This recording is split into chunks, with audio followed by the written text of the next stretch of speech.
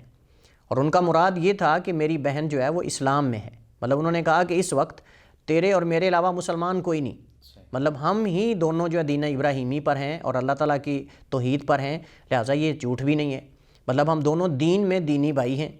تو اگر وہ تجھ سے پوچھیں تو تم نے یہ نہیں کہنا کہ ابراہیم جھوٹ بول رہے ہیں، بلکہ تم نے یہ کہنا ہے کہ ہاں صحیح انہوں نے کہا ہے۔ صاف ظاہر ہے کہ وہ عورت کو علیحدہ لے جا کے بھی تو پوچھ سکتے ہیں، تو ابراہیم علیہ السلام نے کہا کہ مجھے جھٹلانا نہیں وہاں آپ نے جا کے، بلکہ ایسے ہی کہنا ہے کہ ہاں میرے وہ بھائی ہیں۔ تو ان کا مقصود یہ تھا کہ دین میں چونکہ ہم اس وقت دونوں بہن بھائی ہیں، مسلمان آپس میں مسلمان کا بھائی ہوتا ہے۔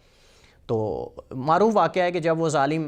سارہ سلام اللہ علیہا کو لے کر گیا اور وہاں ان پر جو ہے وہ حملہ کرنے کی کوشش کی، ان کے ساتھ بدفعلی کرنے کی کوشش کی، جب ہاتھ بڑھاتا تھا تو اس کا ہاتھ جو ہے وہ شل ہو جاتا تھا اور آگے بڑھ نہیں پاتا تھا۔ 2-3 دفعہ اس سے پہلے سارہ سلام اللہ علیہا نے باقاعدہ نفل پڑھے اور اللہ تعالیٰ سے دعا کی کہ اللہ میری عزت کو محفوظ رکھنا، اللہ تعالیٰ نے ان کی عزت کو محفوظ رکھا، اور 2 دفعہ اس نے جو ہے وہ 2-3 دفعہ اس نے کوشش کی حضرت سارہ پر حملہ کرنے کی اور ان کے ساتھ یہ برا فعل کرنے کی، لیکن ناکام رہا۔ اور اس کے بعد اس نے کہا یہ کون سی جنی لے کر آ گئے ہو، مطلب یہ جن کوئی صفت عورت میرے پاس لے کے آ گئے، اس کو لے جاؤ۔ تو اس سے ابراہیم علیہ السلام جو ہے ان کی جان بھی بچ گئی، کیونکہ اگر وہ کہہ دیتے کہ میں اس کا شوہر ہوں تو ان کو قتل کر دیا، شہید کر دیا جاتا، اور اسی طرح جو ہے وہ حضرت سارہ کو جو ہے وہ اپنی تحویل میں لے لیتا۔ تو آپ دیکھیں کہ اللہ تعالیٰ نے سارہ سلام اللہ علیہ کا عزت کو بھی بچا لیا اور ابراہیم علیہ السلام کی جان بھی بچ گئی۔ تو یہ 3 ایسی باتیں ہیں کہ جو خلاف واقع تھی، لیکن حقیقت میں ظاہر میں وہ خلاف واقع نہیں تھی، جیسے کہ ہم اس کو انشاءاللہ بیان کریں گے۔ لیکن شیخ صاحب جو منکرین حدیث ہیں وہ اعتراض یہ کرتے ہیں کہ حدیث کے اندر جو واقعات آ رہے ہیں اس کے اندر باقاعدہ اللہ کے نبی صلی اللہ علیہ وآلہ وسلم نے ارشاد فرمایا ہے کہ لم یکذب ابراہیم الا ثلاثا، باقاعدہ الفاظ استعمال کیے لم یکذب کے، اور قرآن کے اندر جو آیت ہے اس کے اندر اللہ تبارک و تعالیٰ نے فرمایا کہ بے شک وہ سچے نبی تھے۔ تو ان کا آپس میں تعارض بظاہر نظر آ رہا ہے، تو اس کی آپ کیا وضاحت پیش کریں گے ان لوگوں کے لیے جن کے ذہن میں یہ اشکال پیدا ہو رہا ہے کہ ان کے درمیان تعارض ہے قرآن کی آیت میں اور حدیث میں؟ دیکھیے، پہلی بات تو یہ ہے کہ قرآن کریم کی آیت جو ابراہیم علیہ السلام کے بارے میں یہ کہا گیا ہے کہ انہ کان صدیقا نبیّا، کہ بے شک وہ اللہ تعالیٰ کے سچے نبی تھے، اور یہاں نبی کریم علیہ السلام نے کہا کہ ابراہیم علیہ السلام زندگی بھر کبھی خلاف واقع کوئی بات نہیں کی سوائے 3 باتوں کے۔ تو یہاں نبی علیہ السلام نے لفظ کذب استعمال کیا ہے ابراہیم علیہ السلام کی ذات کے لیے، تو وہاں صدیق کہا گیا ہے، اور یہاں تو ایسے لگ رہا ہے کہ جیسے مطلب کہ جھوٹ اس کو بنا کر پیش کیا جا رہا ہے جیسے وہ کہتے ہیں۔ تو اس وجہ سے وہ کہتے ہیں کہ قرآن کریم اور حدیث کا تعارض ہے، لہٰذا اس سے پتہ چلتا ہے کہ حدیث حجت نہیں۔ اگر حدیث وہی ہوتی اور حجت ہوتی تو کبھی قرآن کے متعارض نہ ہوتی، قرآن کے خلاف نہ ہوتی۔ تو پہلی بات تو یہ ہے کہ یہ وہ بات کرتا ہے جو عربی زبان سے ناواقف ہے، جو عربی زبان سے اور اس کی جو لفظ کا اصل مصدر ہے اور عرب نے اس لفظ کو کس کس معنی کے لیے وضع کیا ہے، جو اس سے ناواقف ہے وہ یہ بات کرتا ہے۔ لیکن جو اس زبان سے، عربی زبان سے اس کے جو الفاظ ہیں اس سے واقف ہیں، ان کے ذہن میں اشکال پیدا ہوتا ہی نہیں ہے۔ جیسا کہ پہلے بھی میں نے وضاحت کی کہ ابراہیم علیہ السلام نے یہ جو 3 باتیں کی تھیں، یہ اصل میں ظاہراً لگ رہا تھا کہ جیسے جھوٹ ہیں، یعنی سننے والے کو لگتا ہے، اصل یہ مقصود ہے۔ نبی علیہ السلام نے فرمایا کہ یہ 3 ایسی باتیں تھیں کہ جو سننے والے کو لگتی ہیں کہ جھوٹ ہیں، لیکن حقیقت میں وہ جھوٹ نہیں، اور یہی اللہ کے نبی کی مراد تھی۔ یعنی سننے والے کو لگتا ہے، سامع کو لگتا ہے کہ جیسے یہ جھوٹ ہے، لیکن حقیقت میں اگر آپ اس کے باطن کو دیکھیں تو باطن میں وہ جھوٹ نہیں ہوتا، حقیقت میں وہ سچ ہے۔ مثلا مثال کے طور پر ابراہیم علیہ السلام نے جو یہ کہا کہ انی سقیم، کہ میں بیمار ہوں، جب ان کی قوم نے انہیں کہا کہ آپ ہمارے ساتھ چلو، ہمارے تہوار میں، ہمارے میلے میں چلو، تو ابراہیم علیہ السلام نے آگے سے کہا کہ میں بیمار ہوں، یعنی میں تمہارے ساتھ نہیں جا سکتا۔ تو ان لوگوں کو یہ لگا کہ شاید یہ بیمار ہیں، حالانکہ وہ صحیح صحت مند تھے، تندرست تھے۔ تو ان کے بیمار کہنے کا مطلب یہ تھا کہ اگر میں تمہارے ساتھ جاؤں گا تو تمہاری طرح میں اس شرک کی بیماری میں مبتلا ہو جاؤں گا،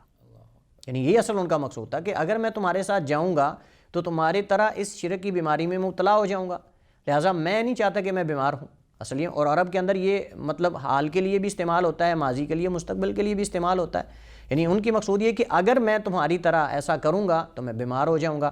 یا یہ ہے کہ میں جو ہے وہ بیمار ہوں، مطلب عاجز ہوں تمہارے اس کام سے، یا جو تم جس میں مبتلا ہو۔ تو یہ آپ جانتے ہیں کہ یہ واقعتاً ایک بیماری ہے شرک، اور ابراہیم علیہ الصلوۃ والسلام جو ہے وہ اس بیماری میں مبتلا نہیں ہونا چاہتے تھے، تو انہوں نے اس کو بیماری کا نام دیا ہے چونکہ یہ بیماری ہے۔ ہم کتنے ایسے کام ہم کہتے ہیں یہ بہت گندی بیماری ہے، فلاں ایسے ہے، تو ابراہیم علیہ الصلوۃ والسلام کا یہ کہنا کہ انی سقیم، یعنی اگر میں تمہارے ساتھ جاتا ہوں تو تمہاری طرح اس شرک کی بیماری میں بھی مبتلا ہو جاؤں گا، تو اس وجہ سے میں تمہارے ساتھ نہیں جاؤں گا۔ اور یہ آپ جانتے ہیں کہ سننے والے کو لگ رہا ہے کہ یہ جھوٹ ہے، لیکن حقیقت میں یہ جھوٹ نہیں ہے۔ دوسرا انہوں نے یہ کہا بل فعلہ کبیرہم ھذا، کہ یہ جو تمہارے بت توڑے ہیں نا یہ تمہارے اس بڑے نے توڑے ہیں، یعنی جو بڑا بت ہے اس نے یہ کام کیا ہے۔ اصل میں ابراہیم علیہ السلام جو ہے یہ ان کو اوپر رد کر رہے تھے، چونکہ وہ کہتے تھے کہ یہ نفع نقصان کے مالک ہیں، سنتے بھی ہیں، سب کچھ جواب بھی دیتے ہیں، اور مطلب یہ ہے کہ یہ ہماری مشکلیں بھی حل کرتے ہیں۔ تو ابراہیم علیہ السلام ان پہ رد کرنا چاہتے تھے کہ اگر واقعی تمہارے نزدیک یہ سنتے ہیں اور بولتے ہیں تو اس بڑے سے پوچھ لو کہ کس نے کیا ہے۔ صحیح سمجھ رہے ہیں نا کہ یہ اس بڑے سے پوچھ لو آپ کہ اس نے، یہ آپ کو بتا دے گا کہ یہ کس نے کیا ہے۔ یعنی اگر نفع نقصان کا مالک ہے تو نقصان پہنچا دیا اس نے۔ ایک تو یہ مقصود تھا کہ اگر یہ روک سکتے ہیں تو روک لیتا، یعنی ان کو خود سمجھ آ جائے کہ یہ تو پہنچا نہیں یعنی مقصود ان پہ رد کرنا تھا کہ اگر تمہارے نزدیک یہ بولتے ہیں تو پھر اس سے پوچھ لو، اگر یہ بولتے ہیں تمہیں بتائے گا کہ یہ کس نے کیا ہے، پھر تم مجھ سے کیوں پوچھتے ہو، اس سے پوچھو، یہ بولتے ہیں تمہارے نزدیک نفع نقصان کے مالک ہیں تو یہ خود تمہیں بتا دیں گے۔ تو گویا کہ یہ ابراہیم علیہ السلام کا ان کے عقیدے پر رد کرنا مقصود تھا کہ وہ یہ سمجھتے تھے کہ یہ بولتے ہیں اور مطلب یہ نفع نقصان کے مالک ہیں۔ انہوں نے کہا کہ اگر واقعی تمہارے نزدیک یہ بولتے ہیں تو پھر اس سے بڑے سے پوچھ لو، یہ سب سے بڑا اگر بول جائے گا تو باقی بھی بول جائیں گے، اور اگر یہ نہیں بول پائے گا تو باقیوں کے بارے میں تو بالولا تم جو ہے وہ شرمندگی کا تمہیں جو ہے وہ سامنا کرنا پڑے گا۔ تو یہ دونوں چیزیں جو ہیں وہ اللہ تعالیٰ کی ذات کے لیے انہوں نے کی تھی، اللہ تعالیٰ کے لیے انہوں نے یہ خلاف واقع بات کی تھی، ان کی ذات کا اس کے اندر نفع نہیں تھا۔ اور اللہ تعالیٰ کی ذات کے لیے کیوں کی تھی؟ ایک تو یہ ہے کہ کہیں اللہ کے ساتھ شرک نہ ہو جائے، چونکہ جس میلے کے اندر وہ ان کو لے جانا چاہتے تھے جس جگہ پہ وہاں شرک تھا، اور وہ اللہ کے لیے اللہ تعالیٰ کے موحد بندے تھے توحید پہ، ان کو اللہ تعالیٰ نے ایسے نہیں کہا کانا امتن، ایک امت تھی ابراہیم علیہ السلام، ایک فرد کے اندر امت تھی، اکیلے ایک امت تھے، اور اللہ تعالیٰ کے صدیق نبی تھے، تو انہوں نے اس وجہ سے کہا اللہ کی ذات کے لیے کہ کہیں میں بھی اس شرک کے اندر مبتلا نہ ہو جاؤں۔ اور دوسرا یہ ہے کہ انہوں نے ان بتوں پہ رد کرتے ہوئے اللہ تعالیٰ کی وحدانیت کو ثابت کرتے ہوئے کہ نفع نقصان کا مالک صرف اللہ تعالیٰ کی ذات ہے، دوسروں کو بلانے والا نفع نقصان جو ہے وہ اللہ تعالیٰ کی طرف سے ہوتا ہے، اور خالق و مالک صرف وہ اللہ تعالیٰ کی ذات ہے، کوئی اور اس کے علاوہ جو ہے وہ نفع نقصان کا مالک نہیں ہے۔ تو یہ اللہ تعالیٰ کی ذات کے لیے تھا۔ اور جو حضرت سارہ کے بارے میں انہوں نے خلاف واقع بات کی وہ بھی جھوٹ پر مبنی نہیں تھی، چونکہ وہ ان کی دین اسلام کے اندر بہن ہی ہے، اور دوسری بات یہ ہے کہ یہ ان کی ذات سے متعلق ہے، اور ذات سے متعلق چیز تو عام انسان واضح جھوٹ بھی بول سکتا ہے اپنی جان بچانے کے لیے۔ مطلب اللہ تعالیٰ نے قرآن کریم کے اندر جو ہے کلمہ کفر کہنے کی اجازت دی ہے کہ جب انسان کو جان کا خطرہ ہو تو انسان کلمہ کفر بھی کہہ سکتا ہے، شراب بھی پی سکتا ہے، جان جانے کا خطرہ ہو تو انسان خنزیر کا گوشت جو حرام ہے وہ اپنی جان بچانے کے لیے کھا سکتا ہے۔ تو یہاں ابراہیم علیہ السلام نے تو جھوٹ بولا ہی نہیں۔ تو نبی کریم علیہ السلام اصل میں یہ فرمانا چاہتے تھے کہ ابراہیم علیہ السلام نے 100 سال سے زیادہ ان کی عمر تھی، اس عمر کے اندر انہوں نے، آپ تصور کریں گے اس میں ان کی تعریف ہے۔ نبی علیہ السلام کا یہ فرمانا کہ ابراہیم علیہ السلام نے زندگی بھر کبھی خلاف واقع کوئی بات نہیں کی، صرف 3 باتیں کی ہیں، اس میں ان کی تعریف ہے، اور یہ صدیق ہونے کی دلیل ہے۔ یہ ابراہیم علیہ السلام کے صدیق ہونے کی دلیل ہے، انہ کان صدیقا نبیہ۔ نبی علیہ السلام نے تو اس قرآن کی آیت کی جو ہے وہ تائید کی ہے، نہ کہ اس قرآن کریم کی آیت کے خلاف کوئی بات کی ہے۔ تو صدیق ہونے کی دلیل ہے کہ ایک بندہ جو ہے وہ اپنی 150 سال یا اس کے جو ہے وہ کم و بیش عمر کے اندر، اتنے سالوں کے اندر کبھی بھی جو ہے وہ خلاف واقع بات نہ کرے، جھوٹ تو بولنا درکنار، کبھی خلاف واقع بھی باتیں نہیں کی سوائے 3 باتوں کی۔ تو یہ حضرت ابراہیم علیہ السلام کے سچا ہونے کی دلیل ہے۔ اور اس کو بھی مطلب جو اصطلاح استعمال کی تھی توریہ کی استعمال جی، تو یہ اصل میں اس کو مطلب کہ عرب میں توریہ اور تاریخ کہا جاتا ہے، اور توریہ اور تاریخ کے اندر آپ کو پتہ جھوٹ نہیں ہوتا، اس میں باطن میں چیز حقیقت ہوتی ہے، حق ہوتی ہے، ظاہر میں سننے والے کو لگ رہا ہوتا ہے کہ یہ جھوٹ ہے، سننے والے کو لگ رہا ہوتا ہے کہ یہ جھوٹ ہے۔ اور اسی وجہ سے نبی کریم علیہ السلام نے اس کے لیے جو ہے وہ کذبات کا لفظ استعمال کیا ہے، کذبات کا لفظ استعمال نہیں کیا، اور وہ یہی تھا کہ حقیقت میں یہ حق تھا۔ جس طرح آپ بیان کر رہے ہیں تو پھر نبی صلی اللہ علیہ وآلہ وسلم نے اس کے لیے جو الفاظ استعمال کیے ہیں وہ کذب کے الفاظ کیوں کیے ہیں؟ جیسے میں پہلے اشارہ کر چکا ہوں کہ لفظ کذب جو ہے عرب کے ہاں کئی معنی کے لیے استعمال ہوتا ہے، حالانکہ ہم نے تو توریہ بھی سنا ہوا ہے۔ تو عربی زبان میں کذب کا لفظ 3 معنی کے لیے عموماً استعمال ہوتا ہے۔ زیادہ تر اس کا استعمال جو ہے وہ مطلب کہ اس کام کے لیے استعمال ہوتا ہے، اس فعل کے لیے استعمال ہوتا ہے، اس بات کے لیے جو ظاہر اور باطن ہر اعتبار سے جو ہے وہ جھوٹ ہو، یعنی حقیقت سے ہٹی ہوئی ہو۔ لیکن بسا اوقات کذب کا اطلاق جو ہے اس چیز پر بھی ہوتا ہے، اس بات پر بھی ہوتا ہے جو مطلب ظاہر ہمیں لگ رہا ہو کہ جیسے جھوٹ ہے لیکن حقیقت میں وہ جھوٹ نہ ہو، جو خلاف واقع آپ کہہ سکتے ہیں لیکن حقیقت کے خلاف نہ ہو. جیسے یہاں ابراہیم علیہ السلام نے کیا کہ وہ میری بہن ہے، مطلب اسلام کے اندر بہن ہے، اور اس طرح انی سکیم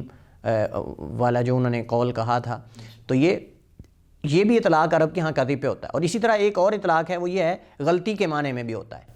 اور بعض صحابہ نے بعض صحابہ کے بارے میں لفظ استعمال کیا ہے اخطا فلان، یعنی فلان نے یہاں یہ نہیں، اب ہم سوچ ہی نہیں سکتے کہ کوئی صحابی دوسرے صحابی کے بارے میں کہے کہ اس نے جھوٹ بولا ہے یا وہ جھوٹا ہے، بلکہ انہوں نے کہا اخطا فلان یا کذب فلان، مطلب یہ ہے کہ اخطا یعنی اس نے غلطی کی ہے، اس سے بھول ہوئی ہے. تو عرب کے ہاں جو کذب کا لفظ ہے، ایک تو یہ خلاف واقع مطلب بات کے لیے استعمال ہوتا ہے جو ظاہر سننے والے کو جھوٹ لگ رہا ہو لیکن حقیقت میں وہ جھوٹ نہ ہو. اور دوسرا جو عموماً جھوٹ ہمارے ہاں ہوتا ہے یعنی خلاف واقع بھی ہو اور حقیقت کے بھی خلاف ہو، ظاہر باطن ہر اعتبار سے وہ جھوٹ ہو، اور یہ زیادہ مستعمل ہے. اور تیسرا یہ ہے کہ غلطی کے لیے بھی کذب کا لفظ استعمال ہوتا ہے. جیسے بعض صحابہ نے بعض صحابہ کے بارے میں یہ کہا ہے کذب فلان یعنی ای اخطا، کہ اس نے فلاں نے جھوٹ بولا، مطلب غلطی ہوئی اس سے، یہ نہیں کہا کہ وہ جھوٹ بول رہا ہے. یہ ہم سوچ نہیں سکتے کہ صحابہ غلط فہمی ہوگی، ہاں مطلب انہیں غلط فہمی ہوئی ہے، ان سے غلطی ہوئی، بھول ہوئی ہے، یہ اصل مقصود یہ معنی یہ اس معنی کے لیے بھی استعمال ہوا ہے. تو کذب کا لفظ جو ہے وہ کئی ایک استعمالات میں عرب کے ہاں جو ہے وہ مستعمل ہے. تو اس وجہ سے نبی علیہ السلام نے یہ استعمال کیا. اور دوسری بات یہ ہے کہ ایک اور جو پہلے ہم جس کا جواب دے چکے ہیں کہ سامنے کو لگ رہا ہوتا ہے کہ یہ جھوٹ ہے، سامنے کو لگ رہا ہوتا ہے کہ جھوٹ ہے، اس وجہ سے نبی علیہ السلام نے یہ استعمال کیا ہے. یعنی ظاہر وہ لگتا ہے کہ جھوٹ ہے لیکن پھر بھی انہوں نے جھوٹ نہیں بولا. شیخ اس کو ہیلے کا لفظ استعمال کر سکتے، اس کو تاریز کہتے ہیں، تاریز اور توریہ اسے کہتے ہیں. اور توریہ جو ہے وہ جائز ہے، ہیلا اس کے مخالف ہے. ہیلا اور چیز ہوتا ہے، ہیلا جو ہے وہ آپ سمجھ لیں کہ اکثر اس کے اندر غلط معنی پایا جاتا ہے، رجحان زیادہ جھوٹ کی طرف ہوتا ہے، خلاف حقیقت اور خلاف واقع اس کے اندر تقریباً ہوتا ہے. اور یہاں توریہ اور تاریز زیادہ استعمال ہوتا ہے. توریہ اور تاریز جو ہے وہ اصل میں نیت بھی ٹھیک ہوتی ہے، مراد بھی ٹھیک ہوتی ہے، اور بظاہر مطلب سامع کو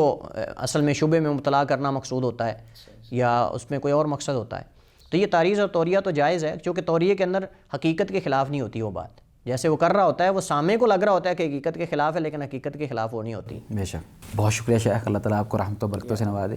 ناظرین یہ تھا ہمارا آج کا پروگرام، جس کے اندر شیخ صاحب نے بڑے عمدہ انداز سے وضاحت پیش کی کہ جو حضرت ابراہیم علیہ السلام کے بارے میں یہ بیان کیا جاتا ہے کہ انہوں نے 3 نعوذ باللہ من ذالک جھوٹ بولے تھے، وہ جھوٹ نہیں تھے. رسول اللہ صلی اللہ علیہ وآلہ وسلم نے اسی روایت کے اندر باقاعدہ صدیقاً کے جو الفاظ ہیں ان کے صادق ہونے کے وہ بھی بیان کیے ہیں، اور باقاعدہ عمدہ انداز سے یہ وضاحت بیان کر دی ہے. انشاءاللہ اگر آپ کے کوئی سوالات اس حوالے سے ہوئے تو ہم شیخ صاحب سے رہنمائی ضرور لیں گے ان کی بھی. تب تک کے لیے آپ ہمیں دیجیے اجازت. اللہ حافظ.